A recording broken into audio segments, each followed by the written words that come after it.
So I just encourage you to begin with getting yourself into a comfortable position. And we're just going to start with one sound of the chime. And I just invite you to gently rest your awareness on the sound of the chime, just to bring us all together into a shared experience.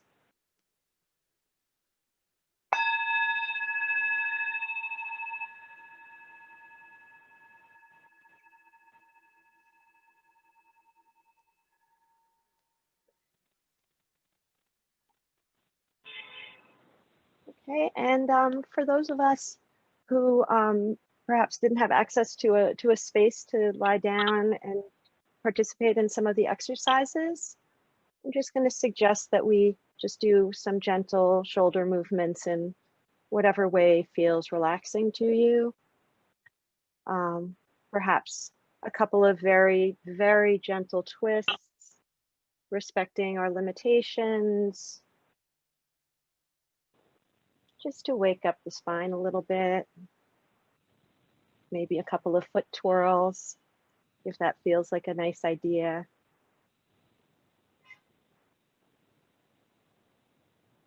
And then we're just going to settle in to a comfortable seated position. You may wish to assume the traditional position on a cushion with the legs crossed, right leg over left. Hands can rest wherever is most comfortable for them. You may wish to rest them gently together at your lap, right hand over left, with the right index finger making contact with the end of the left thumb.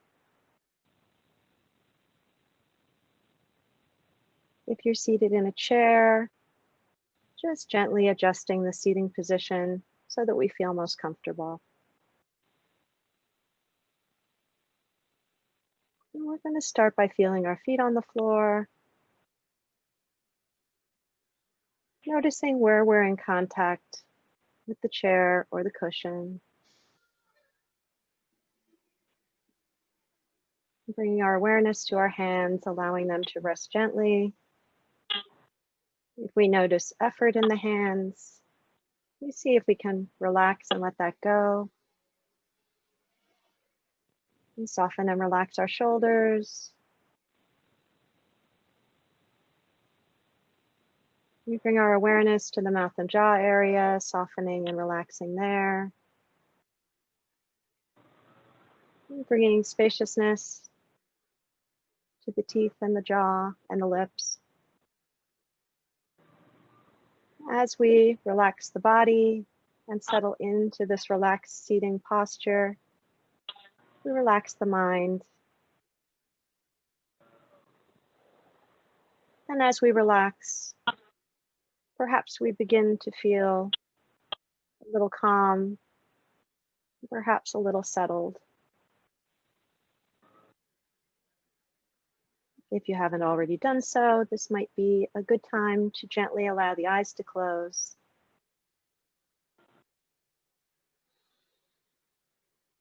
If that feels uncomfortable, just allow them to be slightly open with a soft gaze. And you're invited to take some deep breaths if that feels good. Breathing in deeply and out slowly, extending the out breath. We breathe in peace and relaxation. And we breathe out concerns, worries, tension, anything you'd like to let go of. Breathing in, breathing out,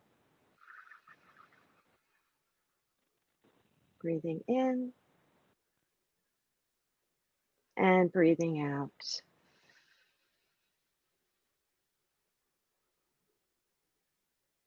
And then we return to a natural breath with no concerns about the breath, just relaxing and calm breathing. We bring our awareness to the very top of the head. And we imagine relaxing energy flowing down, relaxing the face and the scalp, softening muscles as it flows down to the shoulders,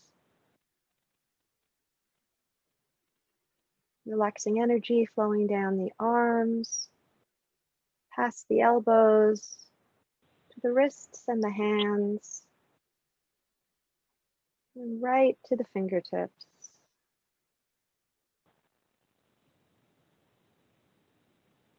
And then relaxing energy, gently relaxing the chest, the upper back, the lower back, the abdomen,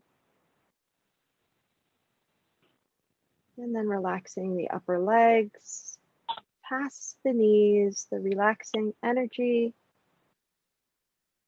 relaxes and soothes and calms the lower legs, past the ankles to our feet, right to the tips of the toes.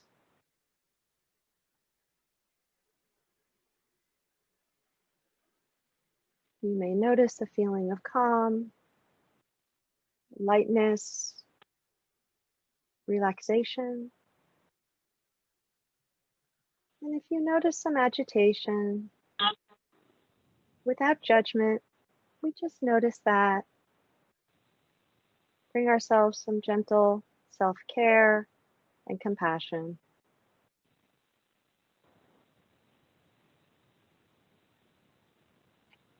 And now we'll gently bring our awareness to rest at the center of the body, around the stomach area.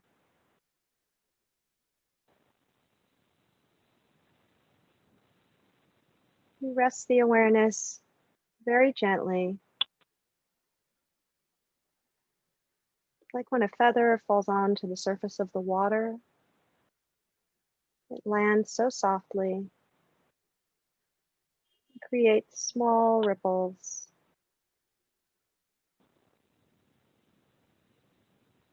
It's with this sense of gentleness that we rest our awareness at the center.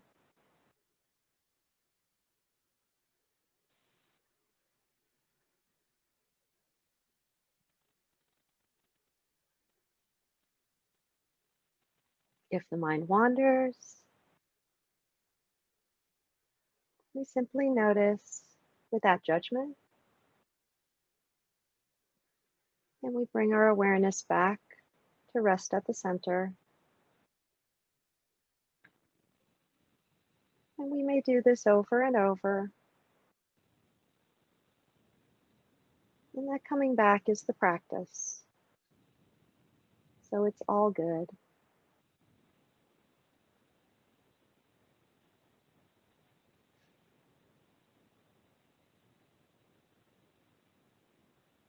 If you've noticed a little calmness at the center, you might notice it rippling out to the rest of your body, or perhaps past your body, to the room, your building, your whole town or city.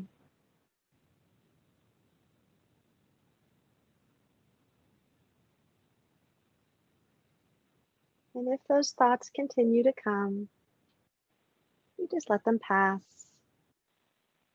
like birds, clouds in the sky, or perhaps a big bus that we choose not to board, just letting them go.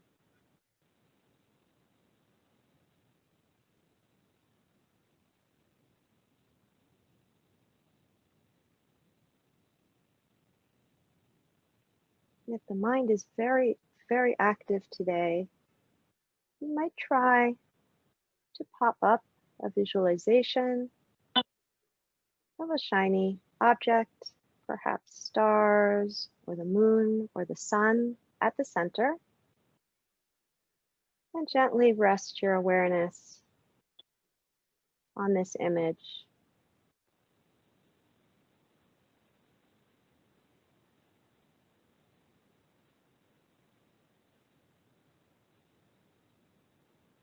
You may also wish to rest your awareness on the mantra, Sama Arahang, Sama Arahang, Sama Arahang.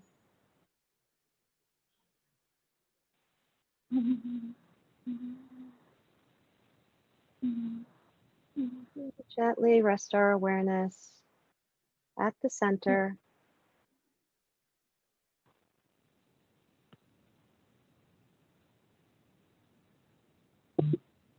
Bringing our awareness back without judgment whenever it moves away.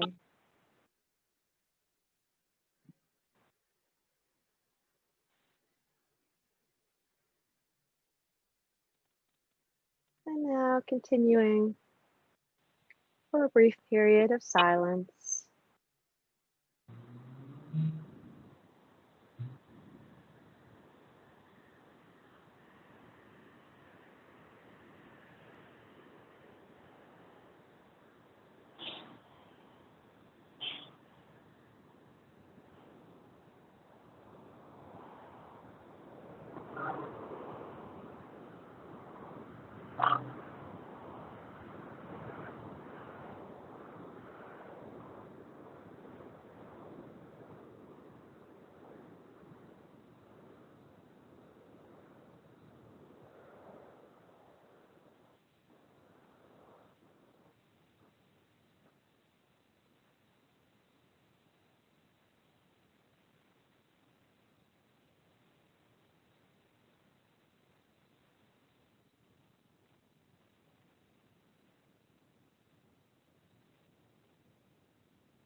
So in a few moments, a single chime will bring this formal seating to an end.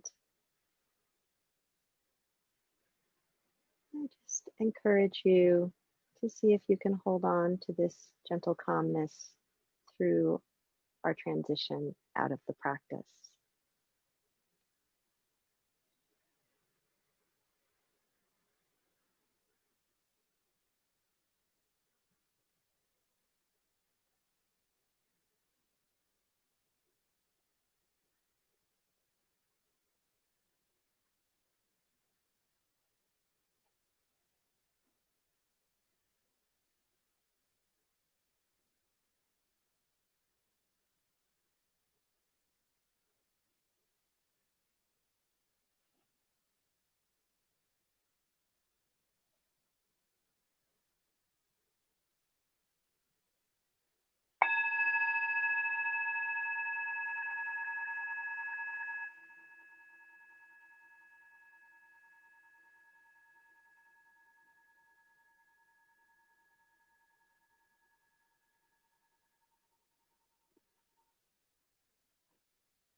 We can just gently let our eyes open.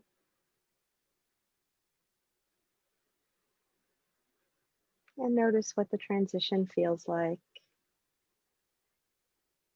So today's talk is taking refuge. And we can't talk about taking refuge without talking about the 3 jewels, otherwise known as the triple gem.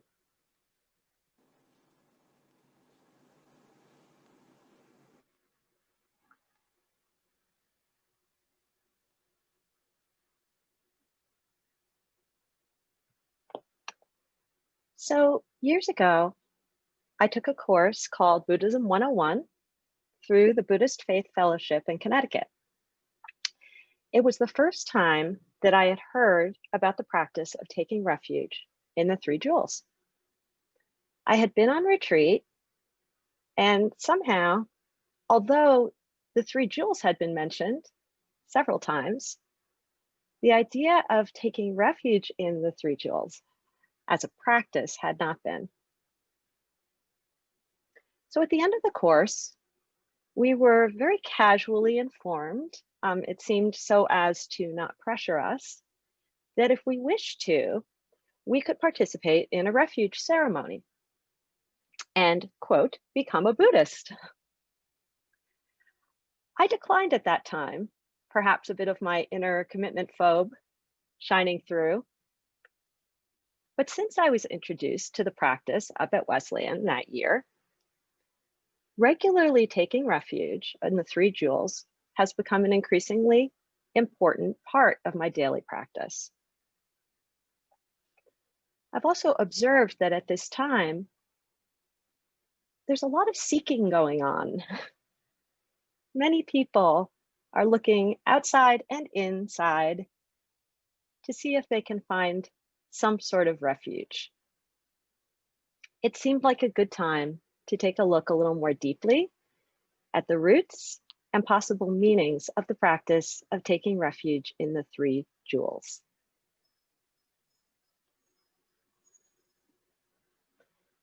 So let's just start with the basics.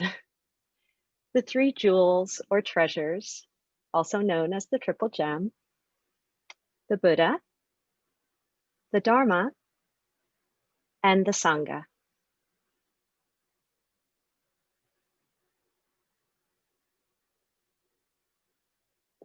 In the simplest terms, the Buddha is the teacher. So much more, although there's so much tied up in the idea of being a teacher. And not that he would have been into checking boxes, but I think he checks them all.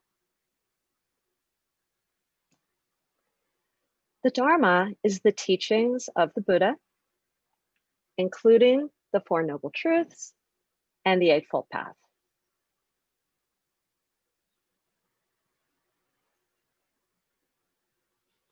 And the Sangha is the spiritual community.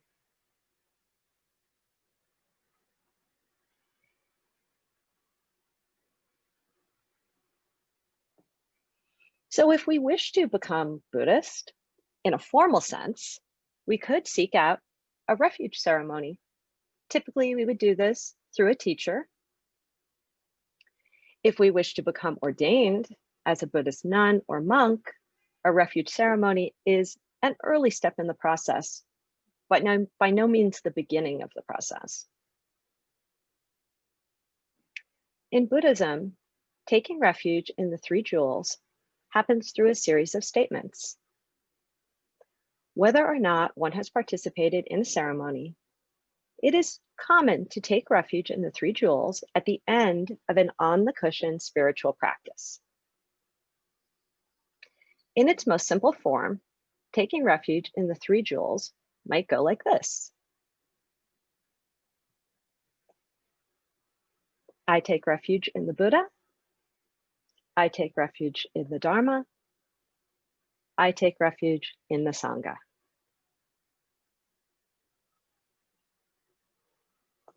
So, what does refuge mean in our context as lay practitioners? There are many references in the early teachings to refuge. Let's take a look at a few of them and start building this meaning for ourselves.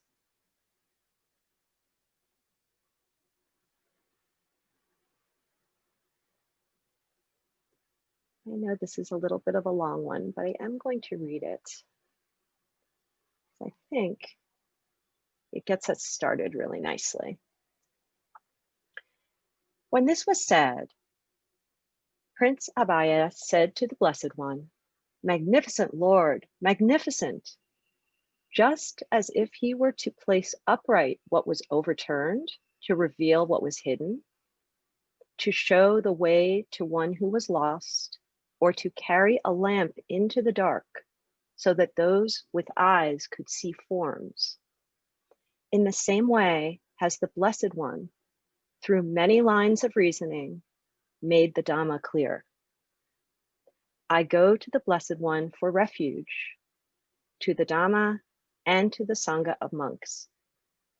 May the Blessed One remember me as a lay follower who has gone to him for refuge from this day forward for life.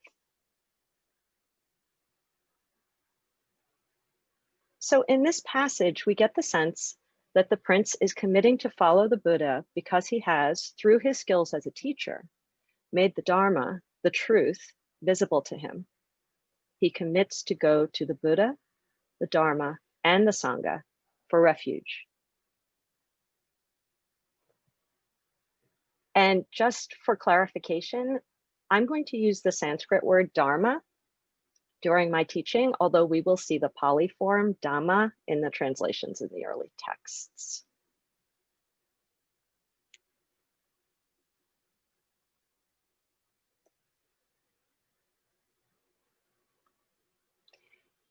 This is verses 188 through 192 in the Dhammapada.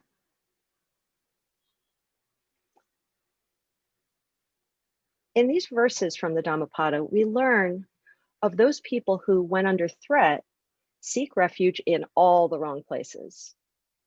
They try mountains, forests, park and tree shrines. We are warned that these forms of refuge will not, quote, gain release from all suffering and stress. Instead, we learn that if we go to the Buddha, the Dharma, and the Sangha for refuge, we will see the Four Noble Truths, and that this is a secure, supreme refuge by which we will gain release from all suffering and stress.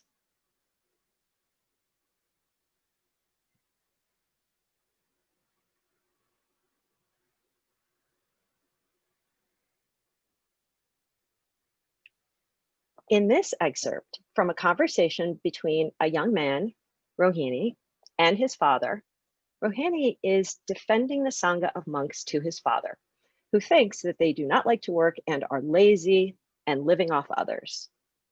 He can't understand his son's interest in the monastics. So Rohini says to his father, if you're afraid of pain, if you dislike pain, go to the Buddha for refuge. Go to the Dhamma and Sangha, take on the precepts. That will lead to your well-being. In the story, Rohini's father is convinced and declares he will take refuge in the Buddha, the Dharma, and the Sangha.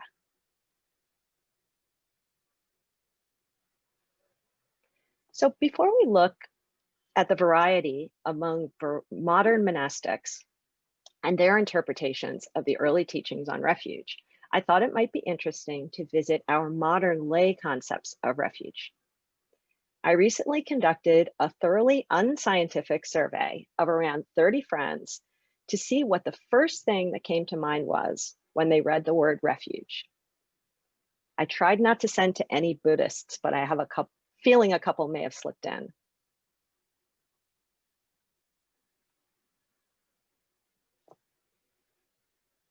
I grouped the responses in some cases, as you can see, but it's clear that there are three main associations with the word refuge today: safety, shelter, and belonging. We all seek these one way or another. If we're fortunate, our original families provided safety, shelter, and a sense of belonging. As we move through life, we may try to manufacture these feelings and find them outside of ourselves. Some turn to substances and various sorts of activities to bring relief in the moment, but all fail to provide sustained satisfaction. In our culture, we're encouraged to take refuge in wealth and power in order to eliminate our suffering. So before we move on, I just invite you to touch into the embodiment within you of these words and the deeply human seeking they may touch into as we explore what taking refuge might mean to us through the thoughts of teachers and practitioners.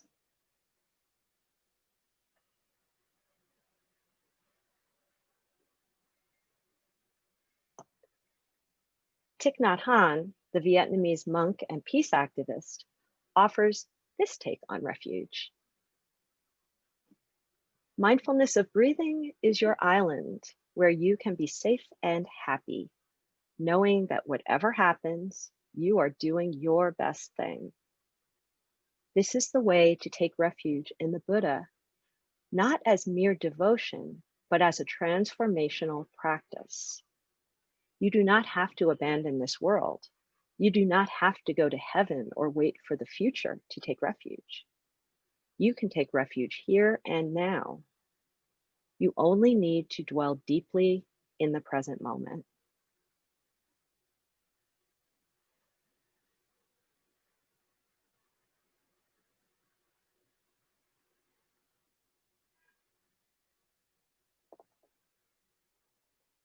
Along the same lines, Tara Brach offers another quite informal interpretation.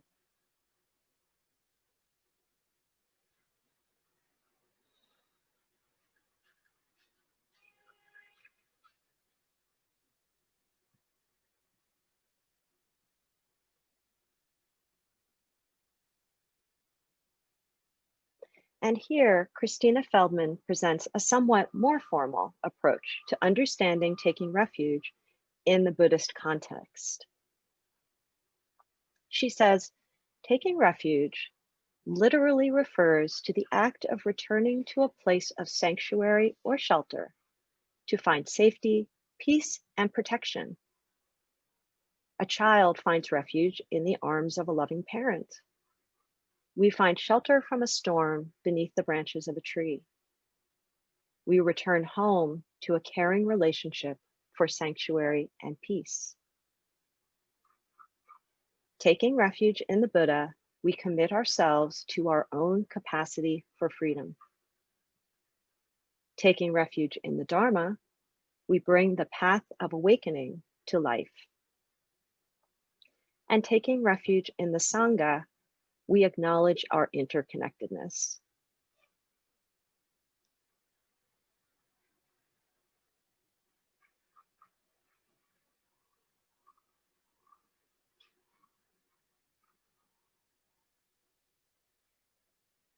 And going back to the explanation offered when I first learned about taking refuge in the three jewels all those years ago, by taking refuge in the Buddha, we align ourselves with the ability to become a Buddha ourselves, to seek the capacity to be awakened to what the Buddha experienced. This precious jewel reminds us to find our own Buddha nature. The Dharma is the path which follows the teaching of the Buddha and which will ultimately lead to awakening. The Dharma teaches us compassion for ourselves and others through an understanding of the Four Noble Truths and leads to a release from fear and ignorance. The path involves embracing the teaching of the Buddha and applying that understanding to everyday life. The Dharma is the second jewel. The Buddha saw that the interaction with others who are on the path as well as being essential for practice. He saw this as being important for ordained monks as well as those in the general community. So the Sangha is the third precious jewel.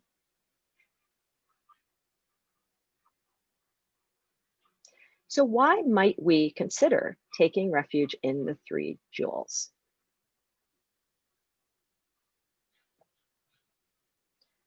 This sums it up, perhaps a bit broadly.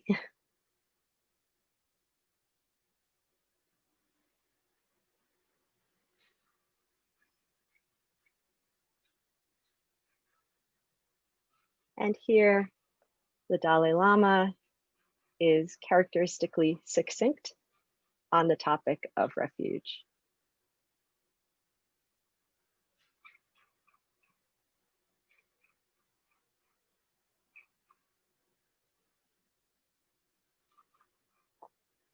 So taking refuge in the three jewels is something that has many ancient references and a wide array of more recent interpretations. It seems that taking refuge will serve one or more of these functions for each of us.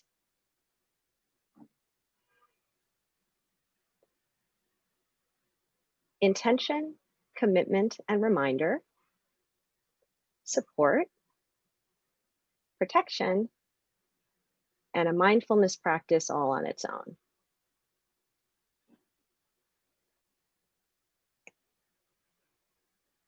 So taking refuge in the three jewels can help us to focus our intention for the rest of our day and to reestablish our commitment to living the Dharma. On the most basic level, it can remind us of why we practice.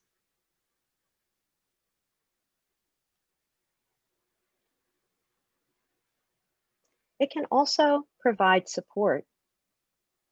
When we take refuge in the three jewels, we are summoning a dream team to support us in our practice. We have a great teacher, wise and practical teachings, and a community of others to support us.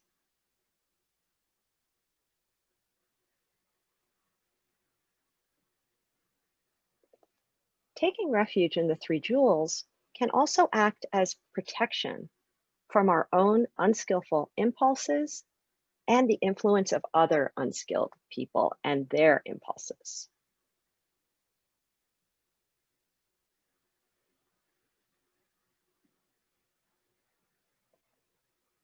And this is one that I added because it's increasingly important to me as my mind becomes busier and busier at these stressful times. If the mind is particularly active on a given day, I find that taking refuge in the three jewels may be the best practice I can do that day. There are times that it actually takes me several tries to get through all three.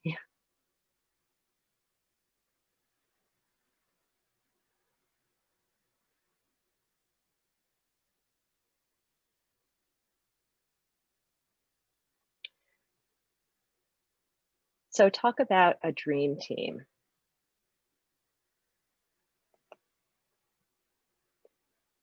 the Buddha for wisdom, Dhamma, reality, and Sangha, goodness.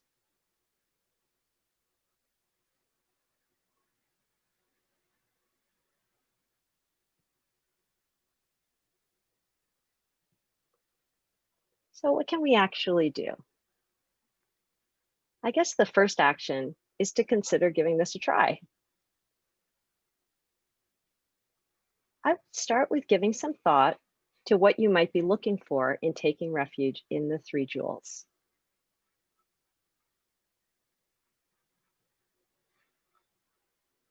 Many people who have been taking the refuge in the three jewels to this point either learned it at a very young age and may or may not have questioned why they're doing it, or it may have been taught as a very seamless part of the practice. But for those of us who come to it later, after we've been practicing for a while, it can be helpful. Just feel into what we seem to be seeking through that practice.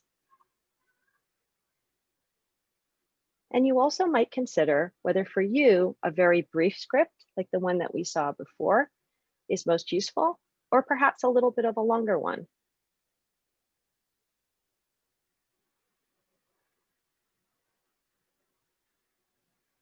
You may wish to adjust the script in the same way as you might experiment with different meta scripts.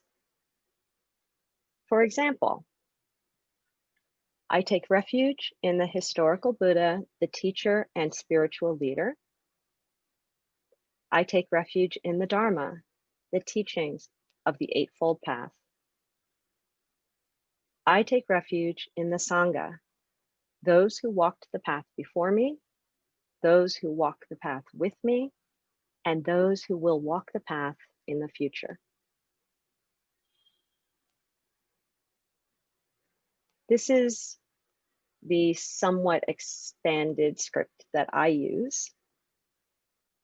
And perhaps now it makes a little more sense how I could say that there are days that I can't get through the entire thing without my mind wandering.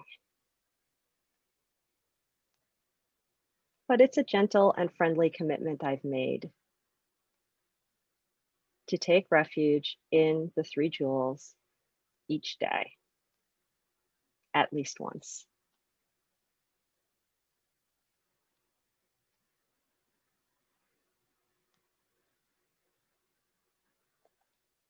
So while meditating with eyes closed, we might notice what it feels like in the body.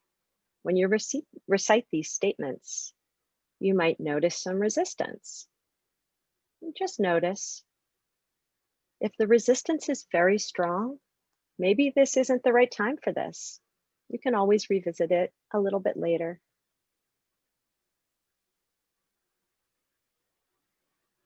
You might also notice if there's a relaxation that almost feels like collapse. There are times that we're so grateful to find something that we feel we can depend on and relax into, that we feel ourselves almost collapsing. We notice this and perhaps do some metta for ourselves.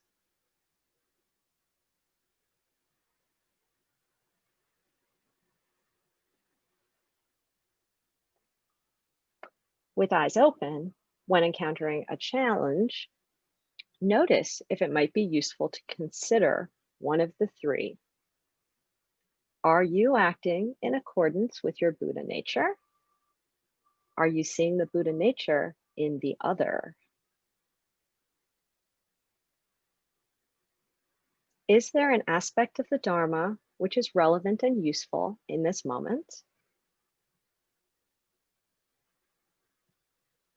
And can you draw on the collective wisdom of the Sangha, the community? Is there a Sangha friend you could contact?